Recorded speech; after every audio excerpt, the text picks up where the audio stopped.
Hello everyone, welcome back to another video. In this video, we will going to learn how you can unsubscribe your all unwanted emails in your Gmails. So without further ado, let's get started. So first of all, we will go into our Gmail. Here you can see, and then we will search over here, unsubscribe. And then we will press enter. And here we can see that there are a lot of emails over you can see. Then we will click on this filter options over here. And then we will create another filter over here. And then we will apply for a level, choose a level, create a new level, unwanted, emails, and then click on create.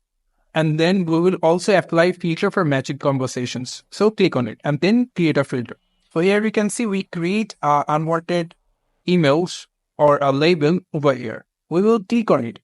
And now here you will get all unwanted emails to your Gmails. So click on this option over here, select all, and then click delete. And all unwanted emails will be deleted from your Gmail. So this is how you can unsubscribe your unwanted emails in your Gmails. Thank you so much for watching this video. I hope to see you in another video. Till then, goodbye.